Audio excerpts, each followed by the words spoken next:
For a company that hates third-party so much, Games Workshop doesn't half make a lot of third-party stuff themselves. From the Sister of Battle leading my ragtag crew with a ship, Bretonnians playing at English longbowmen at Agincourt, Orlocks in my post-apocalyptic warband, and any number of fantasy models being used in D&D style RPGs.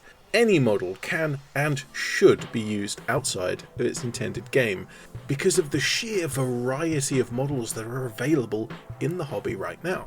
Models from big companies like Mantic, Warlord Games and Corvus Belli, and not to forget my personal favourite, Bad Squiddo Games, as well as accessory and parts makers like Victoria Miniatures and Anvil Industries. Not to mention you can probably double your variety with 3D printed parts and models. And every model should be used in every game, because that variety is one of the important parts of this hobby that shouldn't be crushed by corporate greed. And as I've mentioned corporate greed, I can look at this model that I'll be painting today, one of Games Workshop's old Valhallans. It's styled loosely after the Soviet forces of World War II, with this greatcoat and the bundle around the torso.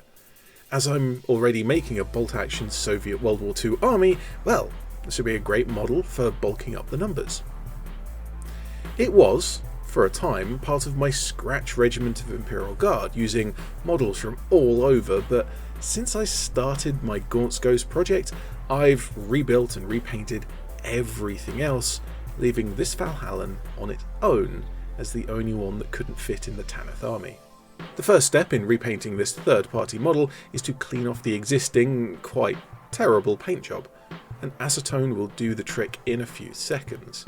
And this is the super cheap acetone from any supermarket sold as nail polish remover, and you want the pure acetone, or 99% at the least.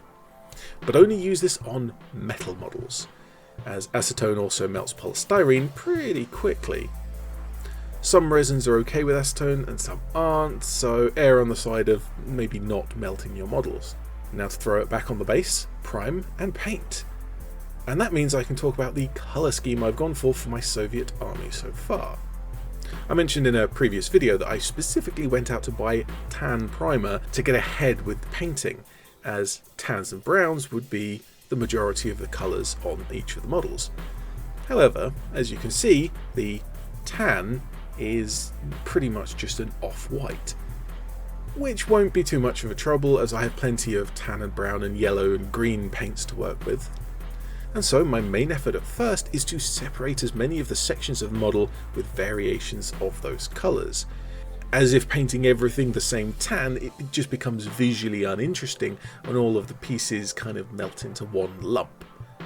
By painting each section with a different variant of brown, even just a subtle difference, that makes the different sections seem like different sections. As the greatcoat is the largest section of the model, that will get the brunt of my focus, and I'm painting this using a dark brown thinned to just about a glaze consistency so I can tint the primer to be this desaturated tone. I'll come back with a mix that adds some lighter brown to create some simple highlights, just catching all of the raised surfaces and edges of the coat. The bundle around his torso I actually left as the primer colour, letting only the brown glaze wash that I'm going to use in a moment give it any definition at all. The strange thing about this model is that he's wearing the greatcoat and the bundle at the same time.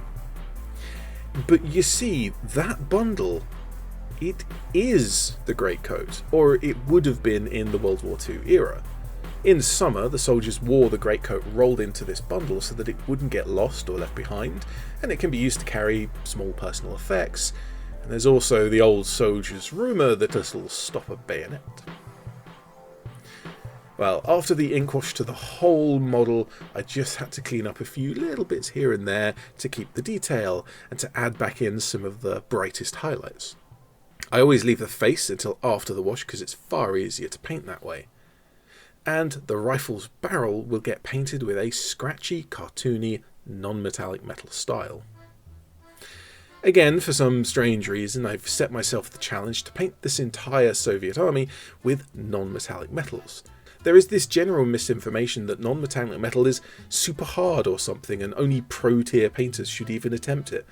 Well, hardly.